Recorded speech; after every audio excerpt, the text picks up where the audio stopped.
విశాఖపట్నం నగరంలోని పలు ప్రాంతాల్లో భూకంపాలు చోటు చేసుకుంటున్నట్టు తెలుస్తుంది. తెల్లవారుజామున 5:07 ప్రాంతంలో కొద్ది సెకండ్ల పాటు భూమి కంపించినట్లు స్థానికులు తెలిపారు. విశాఖలోని ఎంవీపీ కాలనీ, అప్పుగర్, పెద్దవాల్తీరు, గాజువాక, అరిలో తదితర ప్రాంతాల్లో సుమారు 7 సెకండ్ల పాటు భూమి కంపించింది. దీంతో ప్రజలు భయపడి ఇళ్ల నుంచి బయటకు పరుగులు తీశారు. ఈ ప్రకంపనల తీవ్రత చాలా తక్కువగా ఉండడంతో ఎటువంటి ఆస్తి నష్టం, ప్రాణ నష్టం సంభవించలేదని అధికారులు ప్రాథమికంగా నిర్ధారించారు.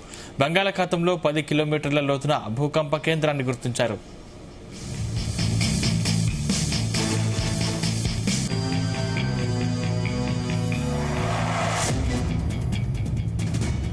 అటు విజయనగరం జిల్లాలోనూ పలు చోట్ల భూమి కంపించినట్లు తెలుస్తుంది. మరోవైపు ఇదే సమయంలో భారత తీరానికి 150 కిలోమీటర్ల దూరంలో బంగాళాఖాతంలో 4.5 తీవ్రతతో భూకంపం నమోదైనట్లు నేషనల్ సెంటర్ ఫర్ సిస్మాలజీ తెలిపింది. ఇక ఒడిశాలోని జైపూర్ పరిసర ప్రాంతాల్లో శనివారం అర్ధరాత్రి దాటిన తర్వాత స్వల్పంగా భూమి కంపించినట్లు ప్రాథమిక సమాచారం అందుతుంది. దీనిపై పూర్తి వివరాలు ఇంకా తెలియాల్సి ఉంది. ఇదే అంశానికి సంబంధించిన మరిన్ని డీటెయిల్స్ మా ప్రతినిధి చంద్రశేఖర్ అందిస్తారు. Chandrashekar. Right, good morning Sandeep. చూసుకుంటే ఈ రోజు తెల్లవారుజామునే 5:07 ప్రాంతంలో విశాఖలో స్వల్ప భూ ప్రకంపనలు అయితే చోటు చేసుకున్నాయని చెప్పుకోవచ్చు. ప్రధానంగా చూసుకుంటే ఈ రోజు ఉదయాన్నే 5:07 ప్రాంతంలో కొంతమంది బయటికి వాకింగ్ వెళ్లేటటువంటి సమయంలో భూమి కంపించినట్టుగా అయితే వారంతా కూడా చెప్తున్నారు. ముఖ్యంగా చూసుకుంటే గత ఏడాది కూడా నవంబర్ 4వ తేదీన తెల్లవారి 4:19 ప్రాంతంలో కూడా స్వల్ప భూ ప్రకంపనలు అయితే వచ్చినటువంటి పరిస్థితి కనిపిస్తుంది. మరలా కూడా ఈ రోజు చూసుకుంటే ఇటు విశాఖలో ఉన్నటువంటి ఎంవీపీ కాలనీతో పాటు అప్పుగర్, పెద్దవాల్తేరు, గాజువాక, ఆరిలోవ, ఇటు ఏదైతే సీతమ్మధార పరిసర ప్రాంతాల్లో స్వల్పంగా భూమి కంపించినటువంటి పరిస్థితి కనిపించింది. ఈ నేపథ్యంలోనే ప్రజలంతా కూడా ఇళ్లలోంచి అయితే ఒక్కసారిగా భయాందోళనతో బయటికి పరుగులు తీసినటువంటి పరిస్థితులు అయితే ఉన్నాయి. ముఖ్యంగా చూసుకుంటే ఎక్కడ ఎటువంటి ప్రాణ నష్టం, ఆస్తి నష్టం జరగలేనప్పటికీ కూడా భూమి అయితే మాత్రం కొద్దిసేపు అంటే దాదాపు 30 నుంచి 46 సెకండ్ల పాటు కూడా కంపించినట్లయితే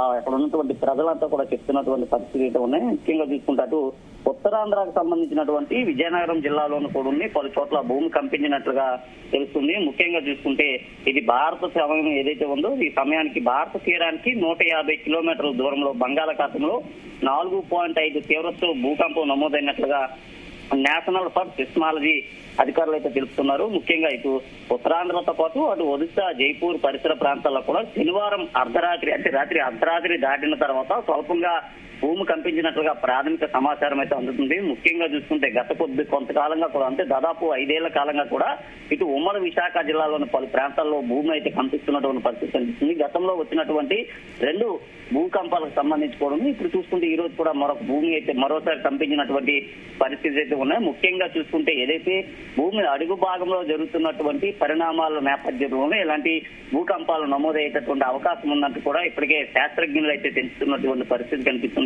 ముఖ్యంగా చూసుకుంటే ఈ రోజు ఉదయం తెల్లవారుజామున వచ్చినటువంటి ఈ భూకంపం ఏదైతే ఉందో ఈ భూకంపం ప్రస్తుతం అయితే చూసుకుంటే మాత్రం ఇది ఇటు విశాఖ తీరం నుండి దాదాపు ఏదైతే బంగాళాఖాతంలో ఉన్నటువంటి నాటికల్ మైళ్ళ దూరంలో దాదాపు 10 కిలోమీటర్ల లోతులో ఈ భూమి అయితే ఈ రోజు కంపించినట్లుగా కూడా అక్కడ ఉన్నటువంటి ఆ ఏదైతే భూకంప కేంద్రాన్ని కూడా అధికారులు అయితే గుర్తించినటువంటి పరిస్థితి కనిపించింది. ముఖ్యంగా చూసుకుంటే ఈ రోజు వచ్చినటువంటి స్వల్ప భూకంపం కారణంగా ప్రజలంతా కూడా ప్రస్తుతం అయితే భయాందోళనలో ఉన్నటువంటి పరిస్థితి కనిపించింది. గతంలో వచ్చినటువంటి భూకంపాలు కూడా దాదాపు 4.6 నుంచి 4.8 తీవ్రత వచ్చినటువంటి పరిస్థితి కనిపించింది. ఈ రోజు కూడా వచ్చినటువంటి ఈ భూకంపం మాత్రం చూసుకుంటే మాత్రం 4.5 తీవ్రతతో నమోదైనట్లుగా అధికారులు అయితే చెప్తున్నారు. ముఖ్యంగా చూసుకుంటే గత కొంతకాలంగా కూడా భారతదేశంలోని కొన్ని ప్రాంతాల్లో భూమి కంపిస్తున్నటువంటి పరిస్థితులు అయితే ఉన్నాయి. ముఖ్యంగా చూసుకుంటే ఇటు విశాఖతో పాటు అలాగే ఇటు ఒరిస్సా ఇతర తీరాలు, పార్వతీపురం ఈ తీరాల్లో కూడా ముఖ్యంగా భూమి అయితే కంపిస్తున్నటువంటి పరిస్థితులు ఉన్నాయి. ఈ రోజు కూడా చూసుకుంటే ఉదయాన్నే తెల్లవారుజామున ప్రజలంతా కూడా నిద్రపోతున్నటువంటి సమయంలో ఏదైతే వేకువజామున 5:07 ప్రాంతంలో దాదాపు 46 సెకండ్ల పాటు కూడా భూమి కంపించినట్లుగా తెలుస్తుంది. దీంతో ప్రజలంతా కూడా ఇళ్లలోంచి పరుగులు తీసి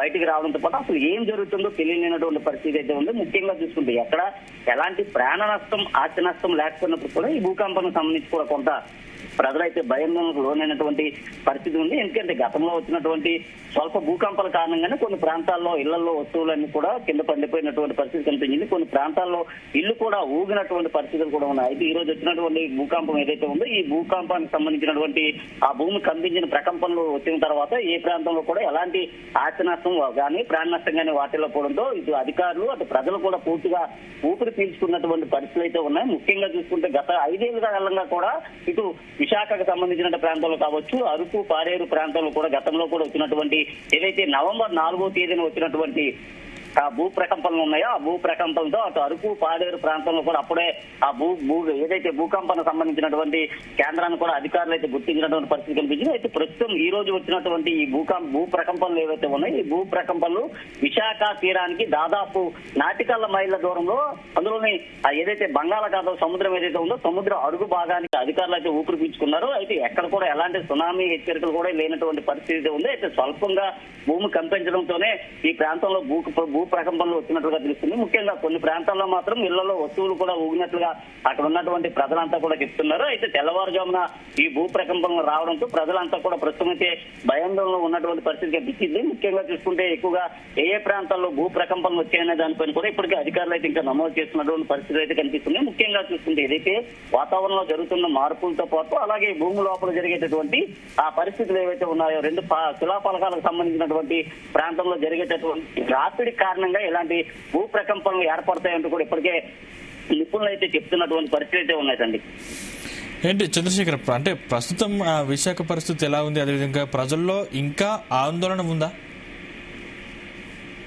చూసుకుంటే ఏదైతే గత ఏడాది నవంబర్ 4వ తేదీన వచ్చినటువంటి భూ ప్రకంపనలు ఏవైతే ఉన్నాయో ఆ భూ ప్రకంపనల కారణంగా కూడా పూర్ణ మార్కెట్ కావచ్చు, కొత్త రోడ్డు కానీ లేదా ఏదైతే సీతమ్మధార, మధురవాడ ఈ ప్రాంతాల్లో కూడా భూమి కంపెనీతో పాటు ఇళ్లలో ఉండేటటువంటి వస్తువులు కూడా బయటకు పడిపోయినటువంటి పరిస్థితి కనిపించింది. అలాగే విజయనగరం జిల్లాలో కూడా గతంలో ఏదైతే 4వ తేదీన వచ్చినటువంటి భూకంపం ఉంది ఈ భూకంపం ఆ ప్రభావంతో అక్కడ ఉన్నటువంటి ఇళ్లలో వస్తువులు పడిపోయినటువంటి పరిస్థితులు కూడా ఉన్నాయి. ప్రజలు కూడా బయట పరుగులు తీసినటువంటి పరిస్థితులు కూడా ఉన్నాయి. అలాగే ఈ రోజు కూడా చూసుకుంటే తెల్లవారుజామున ఏదైతే 5 గంటల 7 నిమిషాల ప్రాంతంలో వచ్చినటువంటి భూకంపం ఏదైతే ఉందో అప్పుడే పూర్తిగా నిద్రలో ఉన్నటువంటి ప్రజలకు ఉలిక్కిపడి లేచినటువంటి పరిస్థితులు ఉన్నాయి. అసలు ఏం జరుగుతుందనేటువంటి ఒక ఆవేదనతో ఆందోళనతో కూడా వారంతా ఇళ్లలోకి అయితే పరుగులు తీశారు. అయితే ఆస్తి నష్టం కానీ ప్రాణ నష్టం కానీ ఎక్కడ చోటు చేసుకున్నప్పటికీ ప్రస్తుతం అయితే ఇంకా విశాఖ వాసులు అయితే భయాందోళనలో ఉన్నారని చెప్పుకోవచ్చు. ముఖ్యంగా చూసుకుంటే ఏదైతే పెద్ద పెద్ద బిల్డింగ్స్ కలిగినటువంటి సీతమ్మధార ప్రాంతం కావచ్చు లేదా ఎంబీపీ కాలనీ, మధురవాడ, ఇటు ఆరిలోవ, విశాఖ అలాగే ఇటు చూసుకుంటే గాజువాక ప్రాంతాల్లో కూడా అతిపెద్ద భవనాలు కలిగినటువంటి ప్రజలు ఎవరైతే ఉన్నారో భవనాల లోపల నుంచి అయితే పరుగున బయటికి వచ్చినటువంటి పరిస్థితులు కూడా కనిపించాయి. ముఖ్యంగా ఏం జరుగుతుందని చేరుకున్న లోపు భూమి కనిపించడం అయితే అయిపోయింది. దాదాపు 46 సెకండ్ల పాటు కనిపించినటువంటి భూమి ఏదైతే ఉందో ఈ లోపలే ఇళ్లలో ఉండేటటువంటి ప్రజలంతా కూడా బయటికి పరుగులు తీసినటువంటి పరిస్థితి కనిపించింది. చూసుకుంటే ఇటీవల కాలంలో బయట దేశాలు ఏదైతే జపాన్ కావచ్చు ఇతరత్ర ప్రాంతాల్లో వస్తున్నటువంటి భూకంపాలు ఏవైతే ఉన్నాయో ఆ భూకంపాలను ఇప్పటికే ప్రజలైతే పలు టీవీల ద్వారా వీక్షించినటువంటి పరిస్థితి కనిపించింది. అలాంటి ఘటనలు ఏమైనా జరుగుతాయనేటటువంటి ఒక ఆందోళనతో ప్రస్తుతం ప్రజలు ఉన్నట్లుగా తెలిసిందో ఆ ప్రాంతాల్లో వచ్చినటువంటి భూకంపాలు ఎంత మేరకు నష్టం వాటిల్లాయి అనేది కూడా ప్రస్తుతం అయితే మనం చెప్పుకోవచ్చు. ముఖ్యంగా ఆ ప్రాంతంలో భూకంపాలు రావడంతో పాటు పెద్ద ఎత్తున కూడా ప్రజలు కూడా ప్రాణాలు కోల్పోయినటువంటి పరిస్థితి కనిపిస్తుంది. అలాంటి ఘటనలు ఇక్కడ ఏమైనా చోటు చేసుకుంటాయనేటటువంటి ఒక కోణంలో కూడా ప్రజలైతే ఆలోచిస్తున్నారు. అయితే అలాంటి ఘటనలు ఎక్కడ కూడా ఇప్పటి వరకు నమోదు కాలేనటువంటి పరిస్థితి కనిపిస్తుంది. అయితే శాస్త్రజ్ఞులు కూడా దీనిపైన రీసెర్చ్ చేస్తున్నటువంటి పరిస్థితి అయితే ఉంది. ముఖ్యంగా భూకంపాలు ఎందుకు వచ్చాయి, ఏ ప్రాంతంలో వచ్చాయి అనే దానిపైన కూడా తీవ్రంగా అయితే వారైతే పరిశోధనలు అయితే చేస్తున్నారు. మరి కొద్దిసేపట్లో దీనికి సంబంధించినటువంటి పూర్తి సమాచారం కూడా అందేటటువంటి పరిస్థితి కనిపిస్తుంది. అయితే ఉదయాన్న వచ్చినటువంటి భూకంపాల కారణంగా ఎలాంటి ప్రమాదం కూడా వాటిల్లేటటువంటి అవకాశం కూడా లేదంటూ కూడా నిపుణులు అయితే చెప్తున్నటువంటి పరిస్థితి ఉంటుంది. అయితే ఘటనతో సునామీ వచ్చే అవకాశాలు ఏమైనా ఉన్నాయా అంటే అధికారులు ఏమైనా ఆదేశాలు జారీ చేశారా?